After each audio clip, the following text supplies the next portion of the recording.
price, hindi ko kaya yung Ma'am, ano na to? Trabaho ko ng mga school, out of school. Yung Bongga. Ayun po yung mga ganyan, ano? 1.5 ma'am. Ito po yung Maranao. Ito yung Yakan. Ito yung Power. Gusto ko yung kaya ko lang na price. I'll give you 450 para makabili ko kayo. Maybe Po yung gawa ng mga out-of-school youth from Zamboanga. Sila yung mga victims ng Zamboanga since last time. This is made of paper mache and this one is the Yakan fabrics. Okay. Paano po yan ginawa? Tinulungan niyo po sila? Yes, ma'am. Yung mga retaso namin, binibigay namin para sa kanila. Para meron siyang gawa. Para naman may source of livelihood po sila. Okay. Yung pagbebentahan po nito, mapupunta sa kanila? Sa kanila po, benta. Tumutulong lang po kami para may benta po sila. Para meron po silang daily expenses as food, kung ano mga necessities po nila. Ganun Okay. po. Bali, ang price po niyan, ng hawak, yung price po nung hawak And niyo? this one is 1.5, ma'am. Okay. Tapos po, ito po, And this one is 500 peso. 500 pesos. Ang family, ma'am, is 1, 2. 1, 2. Okay. May mga, ito ma'am, Yakan. Ito yung tausu. Kasi gumagamit siya ng fish tausu. Oo. This one is Maranao tribe. Kasi ito po yung weaving po nila. Okay, okay.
Ganda siya ko pero.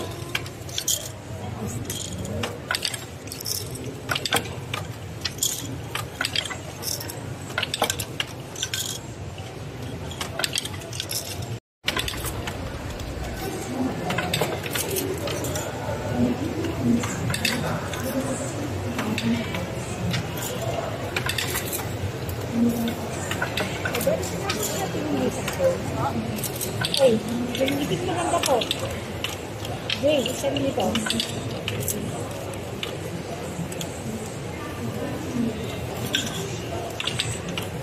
Tapos kayo, siya, ano naman ginagawa niya sa nabila? Nag-ayos. Ang namin mo.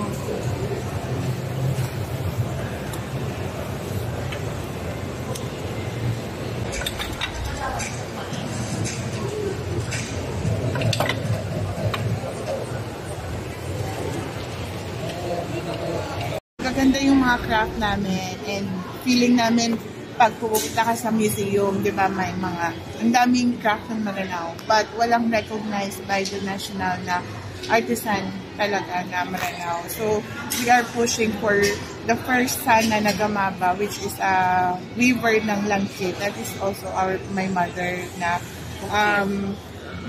ito yung mga langkit po, yung strip of fabric na hinahabi namin. So, marami pa pong mga artisan na unrecognized or parang hindi pa siya na recognized by the national level.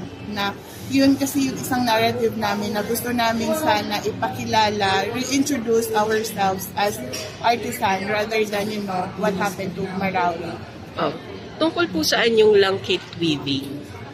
Yung langkit po, ito yung part siya ng, ito yung landap. Diba, ito po yung traditional na tubular garment namin. So, ito yung langkit. It's just part of the landap. And then, kung wala ito, walang landap. So, siya ang joiner kasi. So, for us, nung pinromote ko yung langkit to be known by the na galing siya sa Marawi, sa Maranao, yun yung isang strength na tinitingnan namin na ang langkit is the bearer of the landap na malong. So, it can stand alone, but the landap cannot stand without the langkit. Okay. So, gusto namin na to represent the Maranao as langkit weavers because it is a strong, siya parang strong yung kanyang representation na hopefully mag-reflect din siya sa amin as strong people na makasurvive ng maraming pinagdaanan yung mga Maranao. Yung Maranawan equals langkit.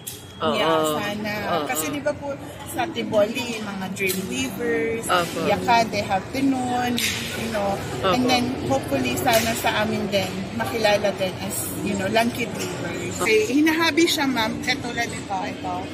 Hinahabi siya. Grade 6 pa lang ako, tinuruan ako ni mother. So, ito yung picture niya, naghahabi siya. So, before po, sa floor talaga siya. And then, ngayon, merong din-develop naman si husband na parang portable na pwede kang nakaupo habang naghahabi. So, parang it's more of like a family effort to keep this tradition alive. Kasi kung wala, yun, nung nagka-Marawi stage, doon namin in-upgrade yung pag-uupo na nakaupo. Kasi mahirap sa bakwit po mag-weave sa floor. Gawa po siya sa sinulid. Opo, galing sa sinulid. So, ibubuo mo siya ng ganito. Magwa-warp ka. Tapos, yung design, unlike yung design na sa upright loom, ma'am, parang di ba, gina-install mo na yung design. Ito po sa langkit, andito po yung design. So, kung sino si weaver, ikaw na rin nag-design. So, walang pattern na sinusundan. Kung ano yung nasa isip mo, lumalabas na lang siya ng gano'n. Parang binibilang mo yung threads, and then doon ka na nakaano. So, it's an artistic expression. Meron po tayong dalawang klase ng langkit. Ito po yung sukip, which you can, nakakount mo yung dot ng pattern, no? Ito naman po yung ukir. Sungkit po ito? Sukip. Sukit. Sukip. P. Sorry. Sukip. Opo, sukip po. So, ito naman po yung ukir. Ito yung very traditional na flowing po yung pattern niya. So, you see, wala siyang, ang hirap mong bilangin yan. Yung So, ito lahat to nasa isip mo lang? So, pati yung mga nilalagay dun sa parang nilagay nyo na siya sa ganito. Yeah. Sa ganito. Yes. So, syempre, nung unang ina-introduce namin yung langkit, tinatanong kami ng mga designer, anong gamit? Paano namin siya? So, gumagawa kami ng mga products to show them na, pwede palang gawin siya sa strap, pwede siya sa damit, accents, ganyan.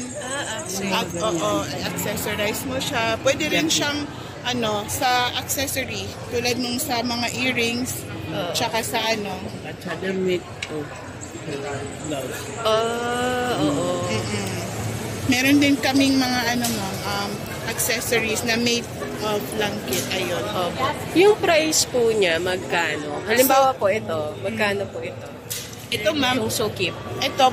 Ito po, 500 per meter, meron 250 per meter. Ito mahirap, 2,000 per meter.